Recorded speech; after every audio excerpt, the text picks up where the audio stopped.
Olá, com grande prazer recebemos hoje aqui no Fritabeira Adriano Spínola, Miguel Sanches Neto, dois grandes escritores, dois grandes pesquisadores também, poetas e leitores de poesia, e que vão conversar conosco sobre a palavra engajada em Carlos Drummond de Andrade.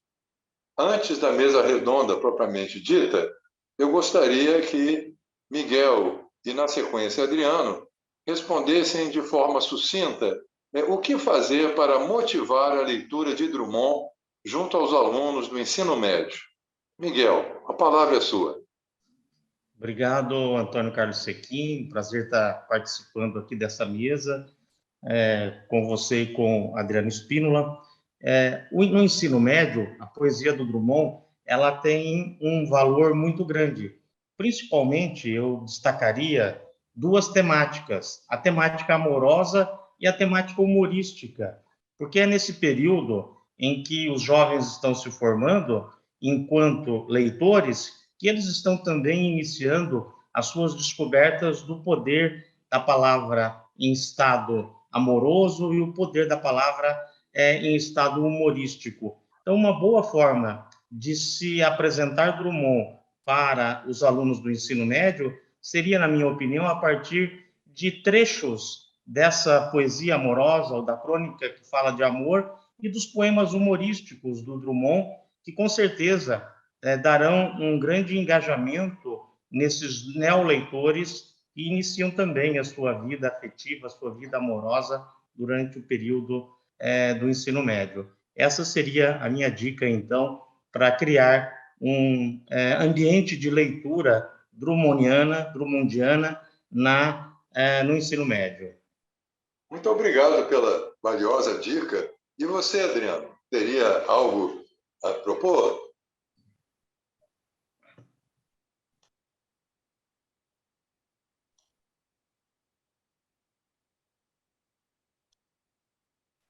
Ok. Bom dia a todos. Eu gostaria, em primeiro lugar, de agradecer o convite para participar dessa mesa, agradecer ao Antônio Carlos Sequim, meu mestre, que foi também que participou comigo na Universidade Federal do meu orientador da minha tese e meu amigo de longa data, e o Miguel Sanches Neto também, um grande amigo, embora a gente se encontre esporadicamente aqui no Rio para comer uma paella, né, Miguel, e brindar os novos tempos. Então, é um grande prazer, uma honra estar aqui para conversar, trocar ideias a respeito da poesia engajada de Carlos Drummond de Andrade. E respondendo à sua pergunta, Antônio Carlos, por coincidência, eu penso a mesma coisa do Miguel, né, justamente porque eu acho que, como o professor estaria trabalhando, né, com alunos jovens, adolescentes do ensino médio, né, que vão ler pela primeira vez a poesia do autor, né, eu aconselharia a esse professor justamente escolher poemas que pudessem despertar interesse, quer pelo tempo,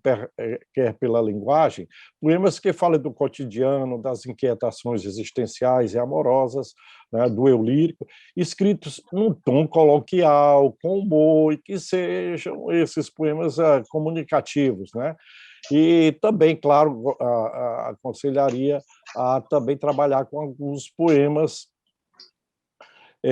que tragam mensagem de esperança e solidariedade, né? E justamente os poemas da primeira fase, digamos assim, do Drummond.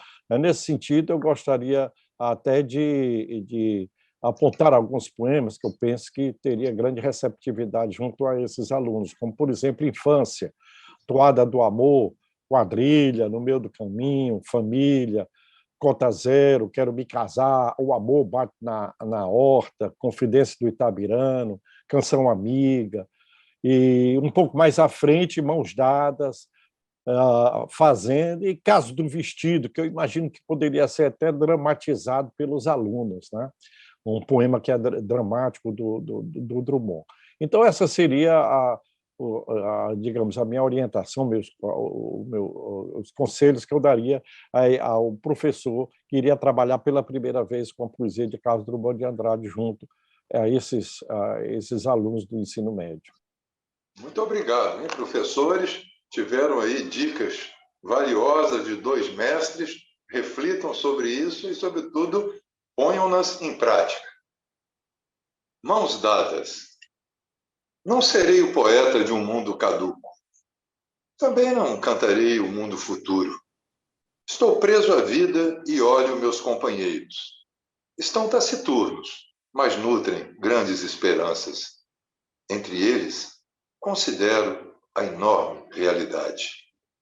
O presente é tão grande. Não nos afastemos.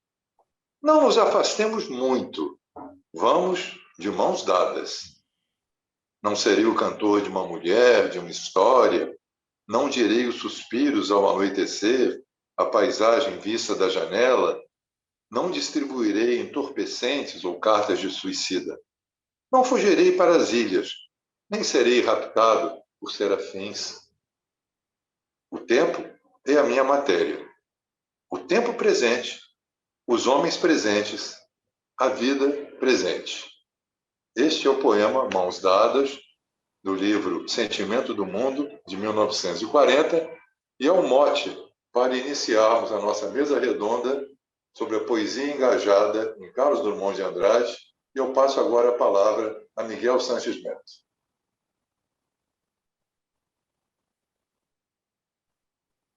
Obrigado, Antônio Carlos Sequim, pela apresentação da mesa e pela leitura desse belo poema de Carlos Drummond de Andrade. Eu preparei uma fala, pensei numa fala, historiando um pouco como que o Drummond está inserido num período que é um período extremamente participativo da literatura mundial e como ele surge editorialmente dentro desse período. Antes de tratar propriamente da questão do engajamento do poeta, é preciso fazer uma reflexão. Na poesia de Drummond, as tensões nunca estão resolvidas, as tensões estão sempre em aberto. Nós teremos sempre uma poesia que oscila entre polos, uma poesia que é, em determinado momento, vanguarda, em outro momento é tradição, uma poesia que ela é amorosa e ela é também jornalística em determinado momento, que é uma poesia que traz uma pulsão para a vida, mas, ao mesmo tempo, um recolhimento à finitude do ser. Uma poesia que é lírica e que é também engajada. Essas tendências contraditórias, conflitantes, podem se manifestar de um livro para o outro, ou mesmo dentro de um único livro, uma vez que os livros são coletâneas de poemas escritos em momentos distintos do poeta. O que faz, então, da poesia do Drummond uma poesia permanentemente aberta, uma poesia que é uma pauta poética viva, que acompanha, né, essas oscilações entre estados de espírito, entre linguagens que são bastante diferentes. Então, falar em poesia engajada é falar de uma das faces da poesia do Drummond, para usar aí a expressão do poema dele, o poema de 7 faces. Então, um poeta com múltiplas faces e o engajamento, a poesia, a palavra engajada é uma dessas faces. Como é que a gente pode pensar o engajamento?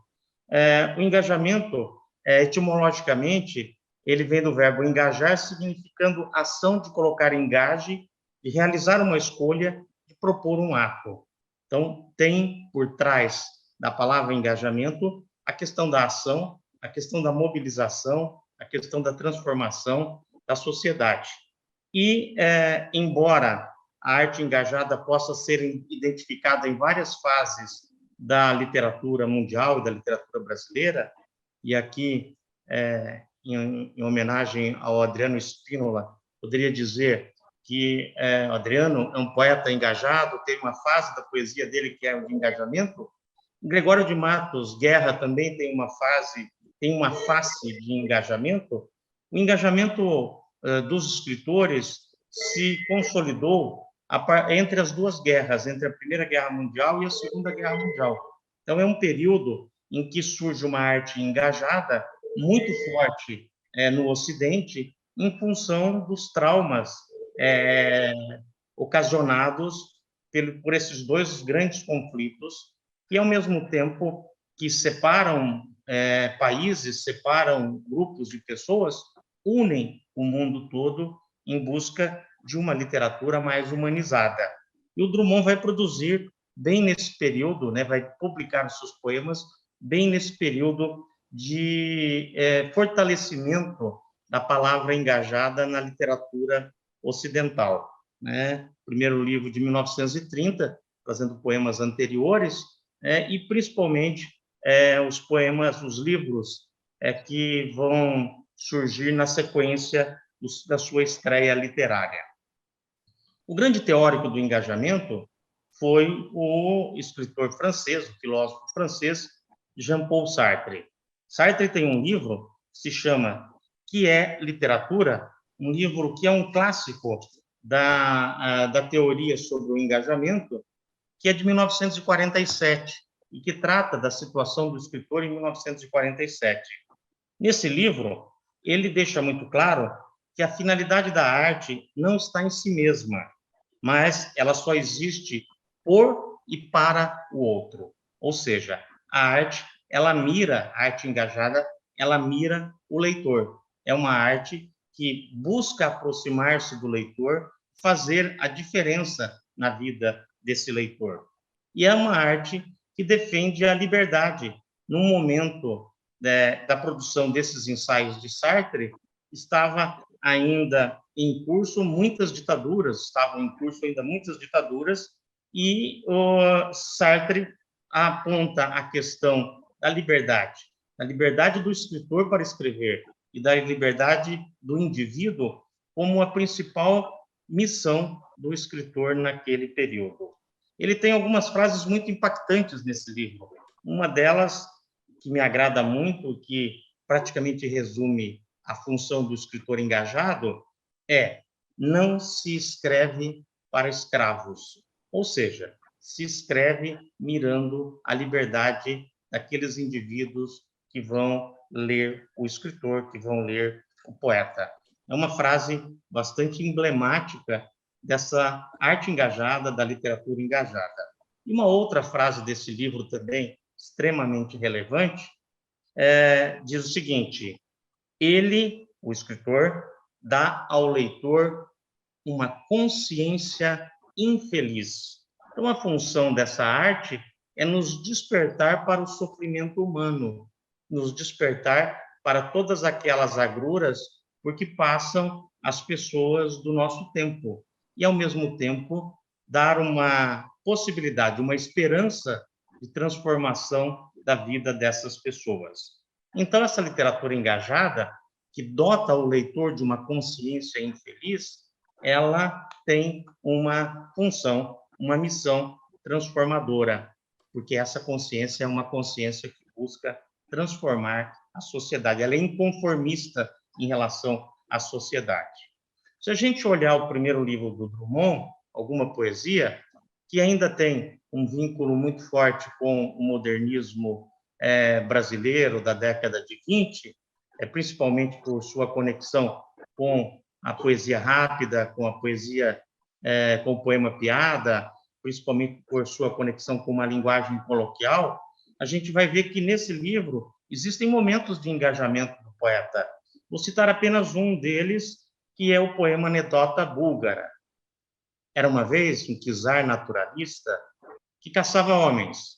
Quando lhe disseram que também se caçam borboletas e andorinhas, ficou muito espantado e achou uma barbaridade. Com essa ironia, com esse humor, Drummond estava colocando a palavra poética a serviço de uma consciência de transformação da sociedade em que ele vivia. Esse engajamento, ele é temático, porque trata de questões políticas, de questões que estão atuando sobre os indivíduos naquele momento, mas é também um engajamento por uma escolha de linguagem. A linguagem escolhida por Drummond, a linguagem comunicativa, a linguagem da oralidade, o humor, a brincadeira, a linguagem próxima de uma canção, de canções de ninar, tudo isso também é um elemento de engajamento, porque permite que se chegue até a palavra poética, que aquele neoleitor, que aquele leitor que ainda não tem uma densidade de leitura, consiga compreender e comover-se com a palavra poética. Então, o engajamento de Drummond, ele já começa no primeiro livro dele, que é Alguma Poesia, mas ele se adensa nos livros seguintes, Brejo das Almas, Sentimento do Mundo e José. Perdão. E José, que são os livros publicados na sequência. Nesses livros, é claro que já se perdeu o tom humorístico, o tom leve do primeiro livro, que é ainda muito vinculado aos anos 20, e já são livros que trazem todo esse sentimento traumático da Segunda Guerra que estava em curso, que estava começando, ou que estava sendo preparada, o que estava acontecendo, né, nesse período. Então, some um pouco, desaparece o tom humorístico e leve, e vem um tom mais trágico na poesia, que adensa também o engajamento. Eu cito aqui 2 trechos, né, de 2 poemas, um do Sentimento do Mundo, né, que já dá um pouco essa ideia de que o poeta não pertence mais apenas à sua cidade, ao seu país, mas pertence ao mundo que foi integrado pelas disputas bélicas, né? Nesse poema Sentimento do Mundo tem um verso muito emblemático, que é: sinto-me disperso anterior a fronteiras. Ou seja, o poeta passa a pertencer ao mundo como um todo e não mais apenas à sua história pessoal. E um outro, 2 versos, um dístico, que está em Poema da Necessidade, em que Drummond diz: é preciso viver com os homens, é preciso não assassiná-los. Fica muito clara essa sua opção por uma poesia humanística, uma poesia salvadora, uma poesia salvífica, para usar um termo mais bíblico, mas que se encaixa muito bem nesta fase da poesia do Drummond. Ainda falando de Manuel Bandeira, seu grande amigo, num poema dedicado a ele, Drummond diz: o poeta acima da guerra e do ódio entre os homens. É um verso tão atual, né? O poeta acima da guerra e do ódio entre os homens. O livro de Drummond, que vai ter essa face mais engajada, sem dúvida nenhuma, A Rosa do Povo. Na Rosa do Povo se consolidam essas tensões de engajamento que são tão fortes na poesia do Drummond desse período. É a consolidação, então, de um verbo em estado de coletivização, é um momento alto do engajamento do poeta, né? E é importante a gente entender o título, A Rosa do Povo. A palavra rosa está muito ligada a uma semântica lírica, à poesia lírica, ao jardim do escritor, aos temas leves, aos temas interiores da vida amorosa. Enfim, a palavra rosa, ela é um equipamento linguístico bem estereotipado de um lirismo convencional, né? Mas quando ela aparece ao lado da palavra povo, né, ela ganha um deslocamento e uma nova simbologia. Ela sofre um deslocamento social. Então, a rosa, ela já não é mais um equipamento do indivíduo, mas ela é um elemento de engajamento social do poeta naquele momento. Então, o poeta se faz presente nas manifestações do seu tempo por meio de seu verbo, né? Um verbo que já não tem aquela beleza tradicional, um verbo que busca essa proximidade com a rua, essa proximidade com as tensões sociais. É uma flor feia, como o Drummond vai dizer, é uma flor suja, é uma flor antilírica, um pouco dentro de uma ideia que depois João Cabral de Melo Neto vai explorar, que atende, né, ao preceito sartreano do escritor que se suja com a realidade, outra imagem que também aparece em Manuel Bandeira. Vou citar um verso famoso desse livro: o tempo é ainda de fezes, maus poemas, alucinações e esperas. Um outro verso que está em A Flor e a Náusea: é feia, mas é realmente uma flor. A palavra realmente que aparece nesse verso, né, remete à veracidade, ou seja, a uma busca de uma poesia em conexão com a realidade. dá o caráter de essencialidade a essa temática engajada. Não é algo inventado, é algo que atinge diretamente o poeta e os seus leitores. Há alguns poemas nesse livro que sofrem uma prosificação, quer dizer, eles se tornam muito próximos da crônica, da prosa, né? E isso também é uma forma de se engajar, de engajar a poesia pela forma, né? Pela forma próxima de uma linguagem cotidiana, de uma linguagem de todos os homens e de todas as mulheres. Então, nesse livro aparecem cartas aos contemporâneos, telegramas internacionais, tratando dos assuntos os mais diversos contemporâneos, incorporando formatos que são menos poéticos, mas já contaminados pela realidade. E surge também, nesse livro, uma figura cinematográfica transformada em herói de um tempo de comunicações que integra o planeta em defesa da humanidade, que é o Chaplin, que aparece nesse livro. Mesmo em A Rosa do Povo, em que há, então, esse engajamento mais intenso, nós podemos encontrar poemas mais elaborados, memórias, enfim, o material do poeta enquanto indivíduo constituído de uma linguagem pessoal, dentro dessa ideia do contraponto que vai permanecer sempre ativo na poesia de Carlos Drummond de Andrade. Então, não há uma entrega também, nessa poesia engajada, a uma facilitação de linguagem, como é muito comum numa poesia mais militante. E aí também é bom distinguir, né, poesia engajada de poesia militante. A poesia engajada é uma poesia enquanto poesia, né, que busca uma comunicação enquanto poesia. E a poesia militante, muitas vezes, ela busca mais a comunicação, mais a mensagem política do que propriamente a experiência poética ou o verbo poético. Isso é muito importante no Drummond, né, fazer essa distinção, porque sempre o engajamento não representou a renúncia a uma experiência estética densa, mesmo nos textos com uma linguagem mais leve. E aí é importante citar um ensaio, talvez um dos mais belos ensaios do professor Antônio Cândido, que é O Direito à Literatura, quando o Cândido fala em uma inteligência empenhada. O que seria essa inteligência empenhada? Quer dizer, a inteligência colocada a serviço de alguma coisa, a inteligência engajada.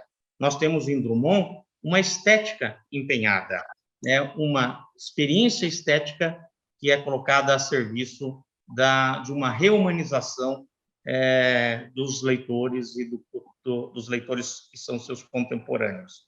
E aí, uma frase nesse ensaio do Cândido, que, de uma certa forma, resume muito o que o engajamento representa para Carlos Drummond de Andrade. Diz Cândido: a eficácia humana é função da eficácia estética. Isso que encontramos em Carlos Drummond de Andrade. Uma eficácia estética, ou seja, a sua poesia funciona como poesia, funciona como arte, que produz uma eficácia humana, uma eficácia transformadora, uma eficácia engajada.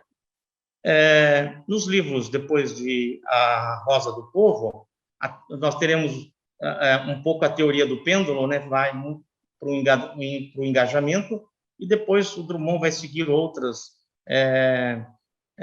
caminhos, buscar valorizar outras faces, né? Depois desse período forte de engajamento, que coincide com o fim da Segunda Guerra Mundial, né? Os anos do fim da Segunda Guerra Mundial,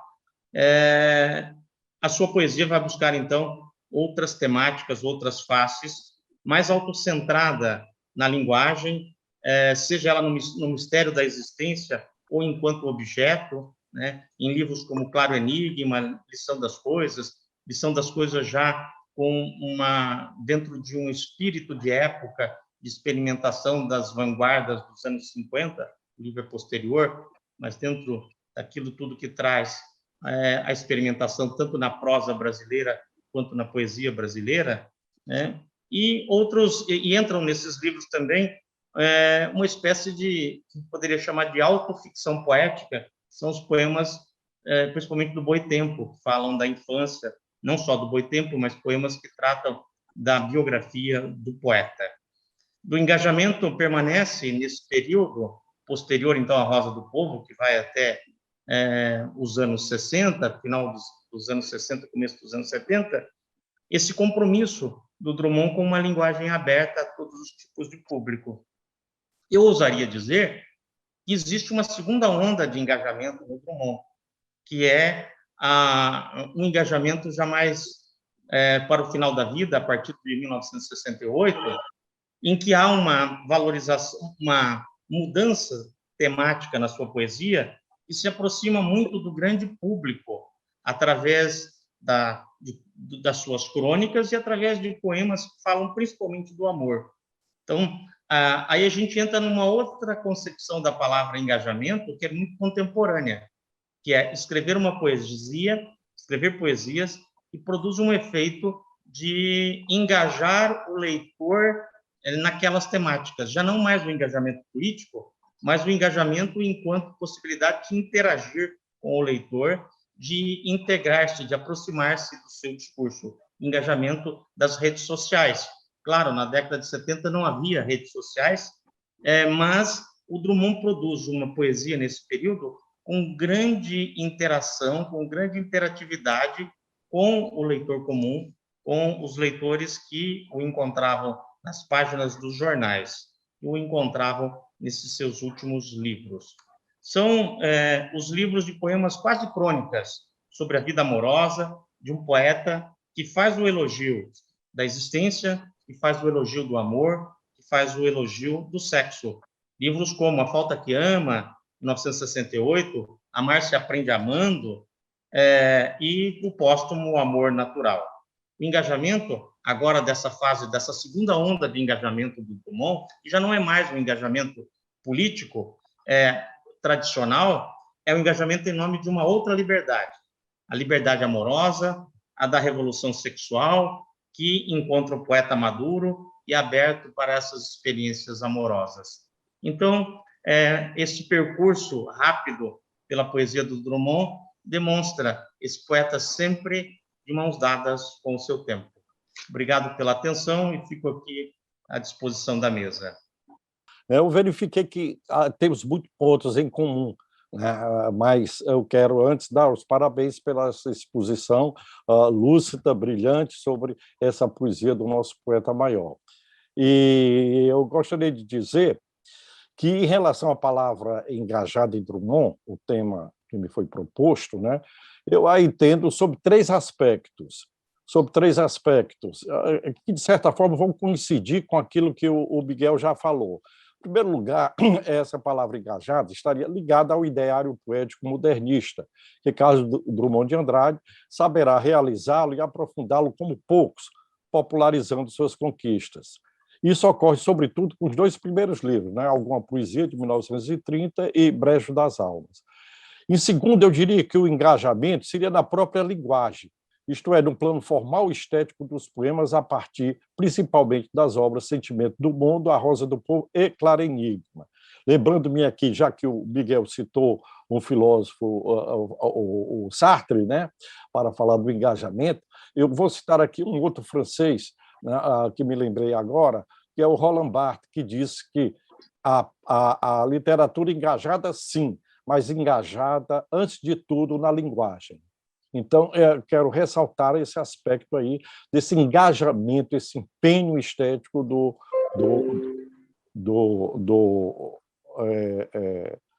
Carlos Drummond de Andrade nesse sentido.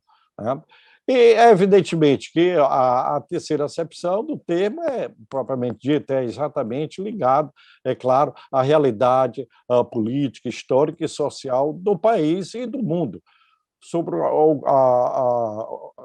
a qual irá se posicionar criticamente em poemas dos livros Sentimento do Mundo, José, A Rosa do Povo, sobretudo, bem como no poema Favelário Nacional, de 1984, que se encontra no livro Corpo. Então, vamos aqui comentar rapidamente esse triplo engajamento da palavra em Carlos Drummond de Andrade. Em primeiro lugar, como eu disse, esse engajamento modernista, decorrente, naturalmente, da semana de 22. O primeiro sinal desse engajamento, eu diria, está na dedicatória a Mário de Andrade, que, como todos sabem, né, foi o líder do movimento e com quem Drummond trocou intensa correspondência, submetendo até alguns poemas à avaliação do amigo. Por sinal, essa correspondência seria reunida e publicada pelo próprio Drummond em 1982, sob o título A Lição do Amigo, Cartas de Mário de Andrade a Carlos Drummond de Andrade, com notas do destinatário. Nela, podemos verificar a grande influência que o desenvolto poeta paulistano teria tido sobre o tímido poeta de Itabira. No livro de estreia, Alguma Poesia, né, encontram-se, como diversos críticos já assinalaram, o próprio Miguel aqui lembrou, né, poemas escritos em linguagem coloquial, com humor corrosivo, próximo da piada, lirismo da vida cotidiana, da vida besta, meu Deus, além do emprego de versos livres. Tudo isso bem distante das formas consagradas da poesia até então. Né? O livro abre com o poema De Sete Faces, também que o Miguel mencionou, cuja imagem inicial, a de Gauche, tornar-se emblemática do próprio poeta ao longo do tempo. Aliás, até o título da tese do Afonso Romano de Santana, né? O Gosto do Tempo, Carlos Drummond de Andrade. É importante destacar aqui a composição descontínua do texto, com 7 estrofes de cenas e sentidos diversos, composição esta de feição nitidamente cubista. Ele estava lá realmente bem sintonizado, né, com a revolução estética do modernismo, não só aqui no Brasil, mas fora. Né? Também assinala-se o caráter experimental do poema Minuto, aquele famoso Stop, a vida parou, foi automóvel, da construção em modo contínuo e humorístico de quadrilha. Né? Todos conhecem aqui, João amava Teresa, que amava Raimundo, que amava Maria, que amava Joaquim, que amava Lili, que não amava ninguém, etc. E, sobretudo, o caráter anafórico polêmico de No Meio do Caminho, com seus versos repetitivos. Ali tinha uma pedra, sim, mas também uma grande provocação, como todos sabem, né? Que depois ele transformaria até em livro, né, todas essas provocações e toda a celeuma que o poema produziu. Né? Então, vejo vocês que, em síntese, o livro Alguma Poesia, além das peças em si, ela tem o mérito de incorporar e popularizar as conquistas do nosso modernismo literário. Ao lado, nós não podemos esquecer de Libertinagem, de Manuel Bandeira, saído no mesmo ano. Ambos os autores fizeram uso da mescla estilística, né? aquela concepção do Auerbach, né? Que é essa mescla do tom sublime, sério, mas o assunto vulgar, e que eles ao besta, né, como o próprio Drummond diz, eita vida besta, meu Deus, que seria uma das grandes características da literatura moderna. No livro seguinte, Brejo das Almas, que é de 34, o Drummond daria continuidade à poética modernista com o uso da linguagem coloquial ainda, dos versos livres, tratando sobretudo de dramas amorosos, centrados mais no eu empírico do que no eu fictício, em tom confessional. Nele aparecem, aliás, versos que se tornariam proverbiais, tais como perdi o bonde, a esperança, amor, a quanto me obrigas, tudo é possível, só eu impossível. Há, entretanto, em meio a recordações de amadas, mineiras e dores amorosas, Carlos, lembram-se daqueles versos, né? Carlos, sossegue, o amor é isso que você está vendo, hoje beija, amanhã não beija. Um poema de caráter nacionalista, uma das grandes bandeiras, como sabemos, do nosso modernismo, intitulado Hino Nacional, cujos versos finais darão o tom crítico quanto à necessidade de descobrir o Brasil. Diz ele, o poeta, o Brasil não nos quer, está farto de nós. Nosso Brasil é no outro mundo. Aliás, por coincidência, nesse meu livro, Miguel, de ensaios, uma das epígrafes é justamente esses versos, né, de Drummond. Pois bem, há também um outro poema curioso, provocativo, que é Em Face dos Últimos Acontecimentos, que eu creio ser uma espécie de engajamento indireto, no qual ele pede para todo mundo ser pornográfico, né? Sejamos pornográficos, docemente pornográficos, né? Seria talvez uma alusão aos acontecimentos históricos, a eleição de Hitler na Alemanha em 1933 e ou a situação política do Brasil, trazida pela Revolução Constitucionalista de 32, né, de caráter separatista, e da censura do Estado Novo do país. Talvez ele aluda a isso. Diante desse quadro interno e externo atemorizante da política, só caberiam mesmo os homens serem pornográficos para mostrar a sua indignação. Então é interessante que o título é esse, né? Em face dos últimos acontecimentos. Então ele tem uma referência, evidentemente, também histórica, né? Eu penso que ele estaria se dirigindo a essas duas situações, tanto interna quanto externa, né? E seguindo a produção do poeta, nós teremos agora o engajamento histórico, social, político, né? Mas penso que esses dois poemas que eu citei há pouco, né, o Hino Nacional já vão nos dar a pista do que nós vamos encontrar na terceira obra do poeta, que é Sentimento do Mundo, que é de 1940, em plena guerra já, né? Ele próprio teria dito que só desse terceiro livro é que teria resolvido as contradições elementares da sua poesia, né? Publicado já no Rio, os dois primeiros foram em Belo Horizonte, numa edição, é interessante isso aqui, não é a edição limitada de 150 exemplares, os quais circularão meio clandestinamente, né? A censura do Estado Novo ainda em pleno vigor, num esquema de passanel. A pessoa ficava com um exemplar por apenas 2 a 3 dias, passando em seguida a outra pessoa. Foi assim, aliás, até que o Antônio Cândido teve conhecimento desse livro. O autor, nesse livro, Sentimento do Mundo, expressará a dolorosa percepção da realidade social, afastando-se de vez dos dramas amorosos, da voz individualista e do tom confessional, sobretudo do último livro, e por vezes humorístico. O Drummond tratará agora de escutar, diz ele, entre aspas, a voz de gente, voltando-se para o outro e o mundo. Como anuncia logo no primeiro poema, tenho apenas 2 mãos e o sentimento do mundo. O outro, no caso, seria, de certo, o operário, que ele contempla de passagem, naquele poema em prosa, a caminho do mar. Quer interpelá-lo, mas teme que, aspas, não nos entenderemos nunca, embora no final pondere, sim, quem sabe se um dia o compreenderei. Voltando-se para os companheiros mais próximos, pede-lhes que não nos afastemos muito. Vamos de mãos dadas, nesse poema que o Antônio Carlos Sequim de início recitou. Não, o poeta agora sente-se preso à vida, considerando que a matéria do seu canto é o tempo presente, os homens presentes, a vida presente.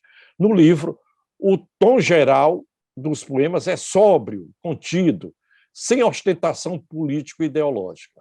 Sob vários aspectos, temos aqui uma elevação da temperatura estética, um grau maior de eficácia artística.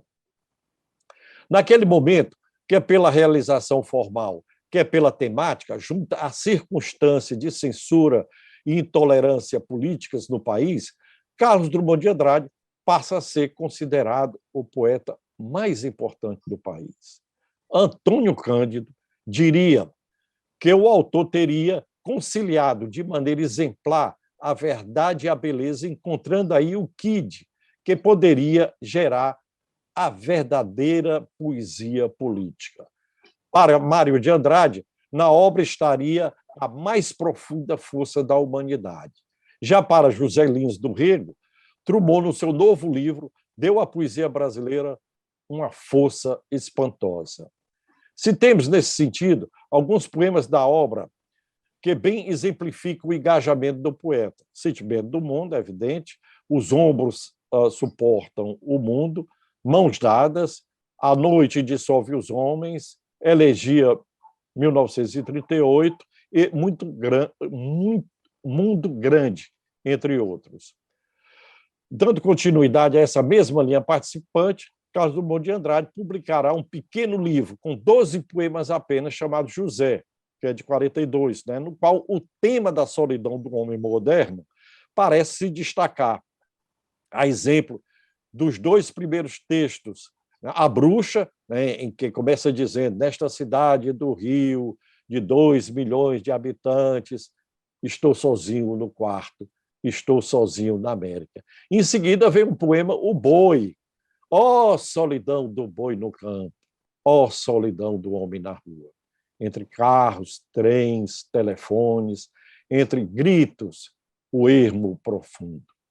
O poema que dá nome ao livro José descreve um indivíduo despojado praticamente de tudo. Ele está sem mulher, está sem discurso, está sem carinho e se encontra também sozinho no escuro, qual bicho do mato. Um homem, portanto, desumanizado, né? Próximo da condição animal. Daí o poeta interpelá-lo, ou a si mesmo: e agora, José? Expressão essa, diga-se, que se tornaria proverbial, quase lugar comum, para se referir a alguém que se encontra sem saída, encalacrado, sem alternativas para a resolução de seus problemas. Agora, interessante notar também que nesta obra aparece um outro poema, O Lutador, igualmente vazado em versos pentassilábicos, cujos primeiros versos são citados frequentemente por escritores e poetas desiludidos, mas obstinados. Né? Lutar com as palavras é a luta mais vã. Entanto, lutamos, mal rompe a manhã. Diga-se de passagem que esses 2 poemas, né, falam de 2 personagens lutadores, os quais, a despeito de toda a diversidade, não cedem, não desistem. O homem comum, despossuído, o José da história, que não morre. Você é duro, José. E o poeta, que mesmo cerradas as portas, a luta prossegue com a palavra nas ruas do sono, como ele finaliza o poema, né? Mas será com a Rosa do Povo, como o Miguel já destacou, né, de 45, que o duplo engajamento da palavra do poeta, quer num plano estético, quer num plano social, encontrará a sua cristalização, o grau de certo mais elevado da sua arte. Com efeito, a Rosa do Povo abre, paradoxalmente, com 2 magníficos metapoemas: Consideração do Poema e Procura da Poesia.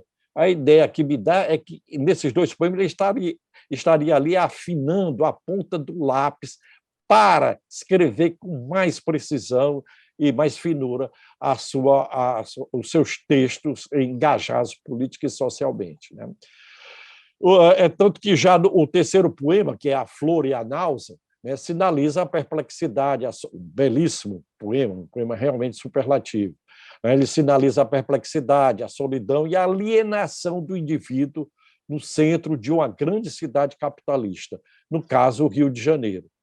Preso à sua classe e algumas roupas, como ele diz, o eu lírico caminha de branco pela rua cinzenta, cercado de melancolias e mercadorias. Sentindo-se mal no ambiente urbano, que lhe parece artificial e desumano, quer pôr fogo em tudo, e até em si mesmo, e vomitar seu tédio sobre a cidade. Revoltado e deslocado, descobre, entretanto, no chão da capital do país, uma flor capaz de furar o asfalto, o tédio, o nojo e o ódio. De certo, a flor da poesia, a flor humanizante, que, mesmo feia, pôde escapar do tráfico intenso e da frenética agitação das ruas e da alienação dos homens. Nessa mesma linha de exposição e crítica das relações alienantes e opressivas do homem moderno, Carlos Drummond de Andrade, nesse livro, volta-se para o que seria historicamente Nosso Tempo, aquele poema longo, dividido em 8 partes, que abre anunciando a fratura existencial e política dos homens. Este é tempo de partido, tempo de homens partidos. Impressionante a atualização desse poema, né? Parece que está um poema escrito hoje, né? Trata-se de um texto que perscruta liricamente os hábitos, os impasses, o medo, a solidão, a rotina e a alienação do ser de uma grande cidade, numa época de guerra e de graves decisões a serem tomadas diante da crise do mundo capitalista. Daí o poeta prometer, no final do texto, com suas palavras, intuições, símbolos e outras armas, ajudar a destruí-lo, o mundo capitalista. Né? Não poderia, creio, ser mais explícita aqui a sua opção estética, ou melhor, a sua opção ideológica, não estética, ideológica. Na denúncia ainda da opressão política e dos embates ideológicos e até de combates militares, estamos em plena guerra, aqui no exterior, e da esperança utópica de dias melhores, Drummond alia uma série de poemas, a exemplo de Áporo, um pequeno e denso poema que nos fala metaforicamente de um país bloqueado e que, aliás, já foi analisado belamente pelo Antônio Carlos Sequim numa palestra dada na Academia Brasileira de Letras. Não foi isso, Carlos, Antônio Carlos? Isso é mesmo. Bom, além desse poema, Áporo, A Passagem da Noite, Cidade Prevista, além dos poemas de guerra, né? Carta a Stalingrado, Telegrama de Moscou e com os russos em Berlim, e Visão 1944. E também o poema Mas Viveremos, um poema esperançoso, utópico, né? Entre outros aqui desse livro. Bom, o terceiro engajamento que me referi seria o engajamento estético formal, né? O engajamento com a linguagem. Depois dessa fase de maior envolvimento histórico-social, eis que Carlos Drummond de Andrade se volta agora de modo mais acentuado para o engajamento estético formal na composição dos poemas reunidos sob o título Claro Enigma. Eu acho um belíssimo título, né? Definido até da própria poesia, que é de 1951. Esse passo se faz acompanhar de uma cerrada meditação lírica de teor filosófico existencial e amoroso, numa linha universalizante. Aparece nessa coletânea um conjunto de sonetos admiráveis, formalmente impecáveis e de linguagem renovada, a exemplo de A Engaia Ciência, Remissão, Oficina Irritada, Entre o Ser e as Coisas, Praga e Sombra, entre outros. Ao lado dessas peças de forma tradicional, outras composições de forma mais livre se destacam. Por exemplo, Memória, Opaco, Amar e Campo de Flores, né? Um belíssimo poema lírico amoroso. Esse duplo empenho estético e meditativo resultará na criação de um dos seus mais densos e primorosos poemas, A Máquina do Mundo. Nele, o poeta retoma a metáfora que vem lá de Ptolomeu, desenvolvida por Camões no canto 10º, né, sobretudo na estrofe 80, na voz da deusa Tétis, metáfora da grande máquina do mundo, etérea e elemental, que fabricada assim foi do saber alto e profundo e que é revelada por ela, pela deusa Tétis, né, a um navegador Gama no alto de um monte, árduo, difícil, duro ao humano trato, nas palavras de Camões. Pois bem, o Drummond, por sua vez, dirá, de forma mais pedestre, que estava palmilhando vagamente uma estrada de Minas pedregosa e ouvindo, no fim da tarde, um sino rouco misturado ao som dos seus sapatos, quando a máquina do mundo, de repente, se abre para ele, majestosa e circunspecta. Em 32 tecinas compostas de decassílabos brancos, Drummond descreve a aparição da máquina em meio a agudas reflexões existenciais, algo pessimistas, terminando por recusar a revelação que se abria gratuita ao seu engenho. Mas o Miguel falou que depois vai se dedicar a poemas amorosos, existenciais, etc. Mas, surpreendentemente, já na década de 80, né, 1984, precisamente, quando ele publica o poema Corpo, ele lá insere, no final, o poema Favelário Nacional, que é dividido, que é o seu último poema verdadeiramente engajado socialmente, politicamente, né? É um poema longo dividida em 21 partes, né, que ele pretendeu denunciar a situação precária dos favelados, dos moradores, né, em várias cidades do país, não só no Rio. Daí o título Favelário Nacional. Começa ele fazendo uma espécie de invocação. Quem sou eu para te cantar, favela? À maneira de um poema épico tradicional, para depois elaborar uma severa autocrítica, por medo de que sintas como sou culpado, e culpados somos de pouca ou nenhuma irmandade. E passa, então, a descrever, em linguagem, por vezes, de crônica poética e também dramática, as situações de sufoco, né, dos favelados, nomeando e dando voz a supostos moradores, tanto no Rio quanto em Niterói, Brasília e até em Recife. Ele não foi falar de Fortaleza, quem foi falar de Fortaleza fui eu, viu? Com Fala Favela. Né? Não chegou lá, não. Né? Por fim, aliás, meu poema é anterior a esse, hein? Meu poema é de 81, dele é de 84. Por fim, afirma que dentro de nós é que a favela cresce, e seja discurso, decreto, poema, que contra ela se levante, não para de crescer. E é verdade, não, as favelas não param de crescer no país inteiro. Né? Em conclusão, eu diria, meus amigos, que a palavra engajada de Drummond, aqui triplamente qualificada, tem sido, a nosso ver, a razão da permanência de sua obra, que é pela temática humana e social, que é pela dimensão estética que soube revesti-la, fazendo com que se justifique plenamente a sua dimensão de poeta maior da nossa literatura. Muito obrigado a todos vocês que me ouviram com paciência. Obrigado a você, Adriano. Obrigado a Miguel. Nós tivemos aqui duas elocuções, a rigor, complementares, né?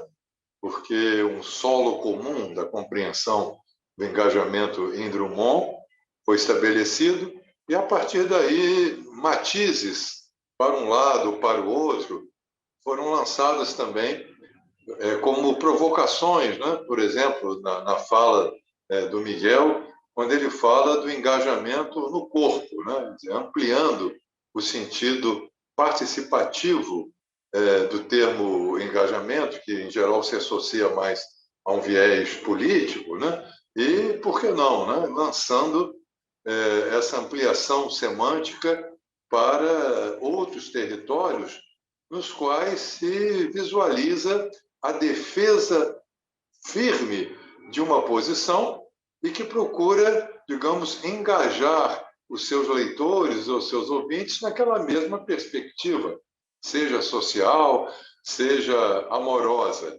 Também é muito interessante a gente constatar, a partir do que foi dito, né, que a fase final de Drummond, que é vista muito como um momento de alienação, de autocomplacência, a partir do início da trilogia de Boitempo, em 1968, ela mantém também, né, como certos veios subterrâneos, essa presença de uma poesia que a gente não diria política ou partidária, mas diria certamente social, como mostrou também Adriano, né, com a evocação do favelário.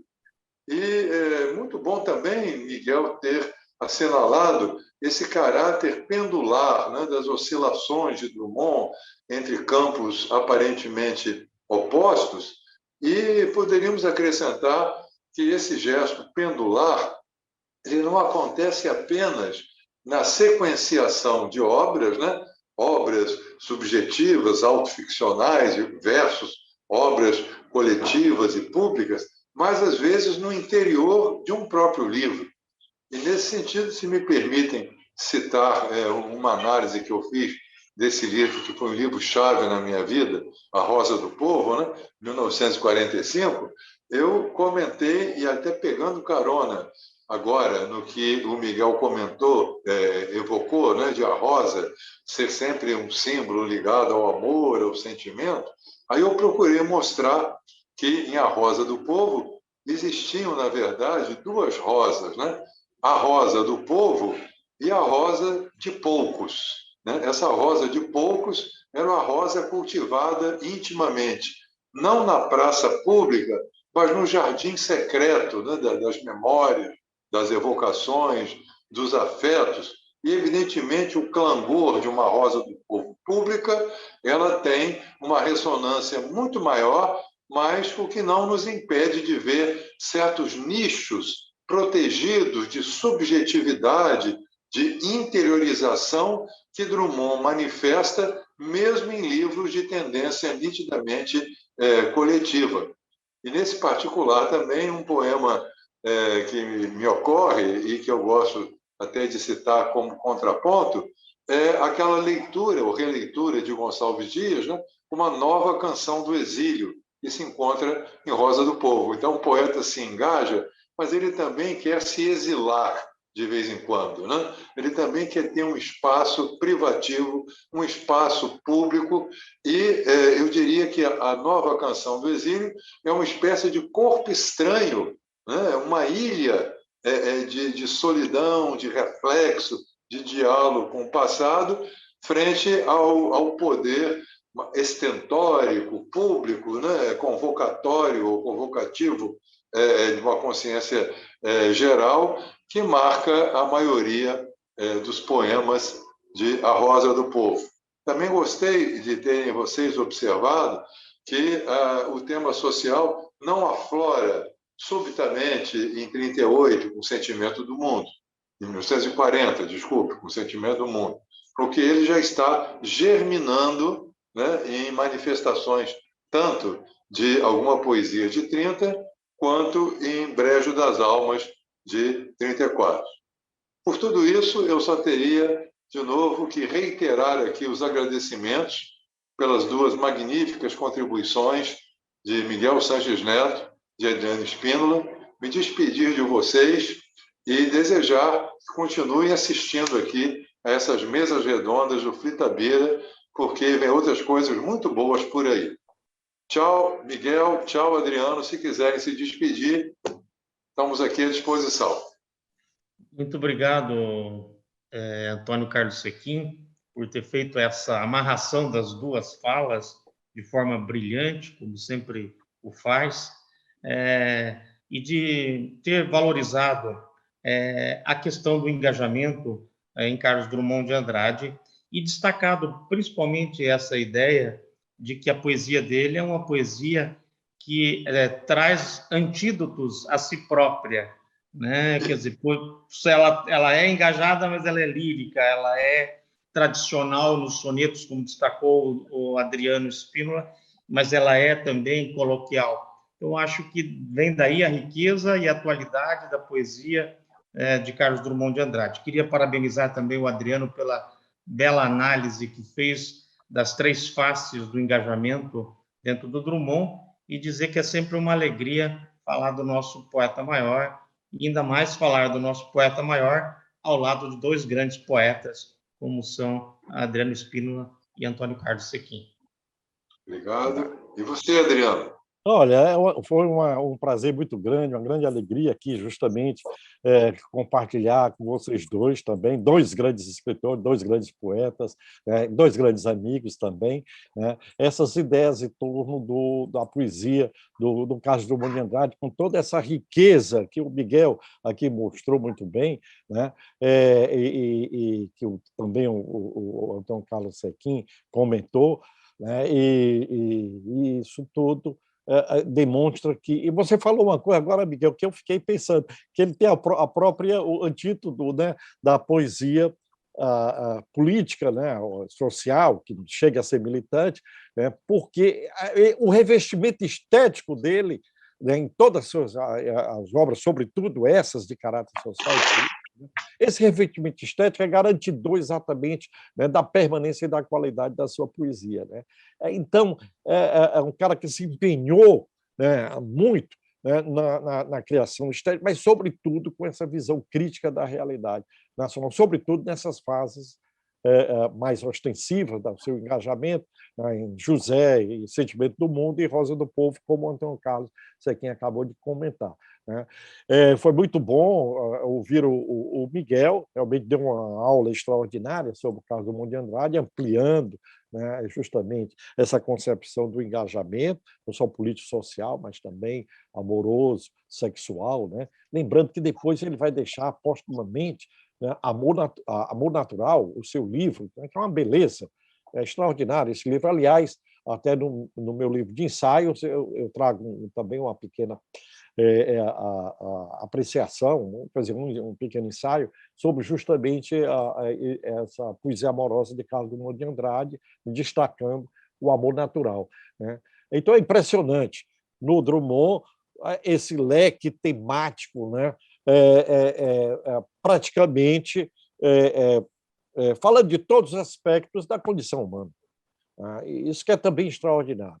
Então, junto a essa temática da condição humana, né, do homem, da sociedade, você tem aí, né, junto a isso, né, esse poeta extremamente habilidoso, refinado, né, certeiro nas suas composições, né?